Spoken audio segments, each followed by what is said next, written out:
এবার ধীমান সেনের ঘরে গিয়ে সমস্ত প্রমাণ পেয়ে গেল গীতা। বিস্তারিত জানতে ভিডিওটি অবশ্যই শেষ পর্যন্ত দেখতে থাকুন। গিনি সাত্বিককে বলে, আমি তোমার সাথে এক ঘরে কিছুতেই থাকতে পারবো না, বিয়ের 1.5 বছর হয়ে গেছে, তুমি এখনো পর্যন্ত আমাকে একবারও আই লাভ ইউ বলোনি।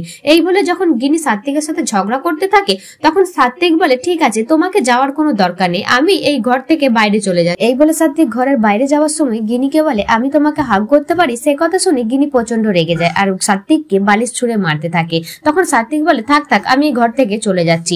এরপর সাত্বিক চলে গেলে মনে মনে বলে, সাত্বিক কি সত্যি আমাকে হাগ করতে চাইছিল নাকি ও নাটক করছিল? না, আমি বরং যাই, গিয়ে ওকে হাগ করে আসি। এই বলে গিনি ঘরের বাইরে গিয়ে অগ্নিজিৎ মুখার্জিকে দৌড়ে গিয়ে জড়িয়ে ধরে আর লাভ ইউ বলতে থাকে। তখন অগ্নিজিৎ মুখার্জি সামনের দিকে ঘুরে গিনিকে দেখে দুজনেই চিৎকার করতে থাকে আর তাদের চিৎকার শুনে সকলে দৌড়ে আসে। আর তখন গিনি লজ্জায় মুখ ঢাকা দিয়ে দাঁড়িয়ে থাকে আর বলে, আমি সাত্বিক ভেবে ওনাকে জড়িয়ে ধরেছি, ছি ছি, আমার খুব লজ্জা করছে। তখন অগ্নিজিৎ মুখার্জি বলে, ছি ছি ছি, আমি তো খেতে যাচ্ছিলাম, তোমাদের এই প্রেম টেম ঘরের ভিতরে করতে পারো না, এইসব বাইরের মধ্যে এইসব কি হচ্ছে? এই বলে অগ্নিজিৎ মুখার্জি সেখান থেকে চলে যায়। এরপর অন্যদিকে দেখা যায় ঢালিবাবু ধীমান সেনের বাড়ি থেকে 3টি ফোন এবং একটি ফটোগ্রাফ পায় আর একটি ফটো অ্যালবাম পায়। সেটা গীতাকে ফোন করে জানায়। তখন গীনা বলে, ওইগুলো নিয়ে আপনি সেখান থেকে তাড়াতাড়ি বেরিয়ে আসুন। এরপর ঢালিবাবু বেরিয়ে যাওয়ার পর সেখানে ধীমান সেন এসে হাজির হয় আর বলে, এইরকম কি করে হলো? তারপর ধীমান সেন সিসিটিভি চেক করে বুঝতে পারে যে অ্যাডভোকেট গীতা এলএলবি ঢালিবাবুকে তার ঘরে চেক করতে পাঠিয়েছিল।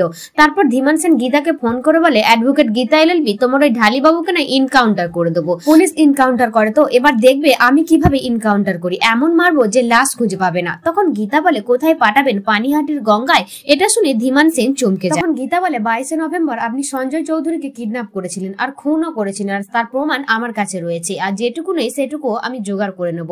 আপনি আপনার মেয়েকে বলেছেন যে সে বিধবা। এটা শুনে ঝর্ণা চৌধুরী তার বাবার হাত থেকে ফোনটা কেড়ে নিয়ে বলে, বিধবা মানে আপনি কি বলছেন? তখন গীতা বলে, আমি ঠিকই বলছি, সঞ্জয় চৌধুরী মারা গেছে, ওনাকে খুন করা হয়েছে আর তার লাশটাকে অত্যন্ত গোপনে গঙ্গায় ভাসিয়ে দেওয়া হয়েছে আর তার দায় চাপানো হয়েছে অগ্নিজিৎ মুখার্জির ঘাড়ে। সেটা শুনে ঝর্ণা চৌধুরী কাঁদতে কাঁদতে বলে, না, সঞ্জয় মরতে পারে না। এই বলে ঝর্ণা চৌধুরী কাঁদতে কাঁদতে ধীমান সেনকে বলে, বাবা তুমি এটা কেন করলে আমার সাথে? কিসের জন্য করলে?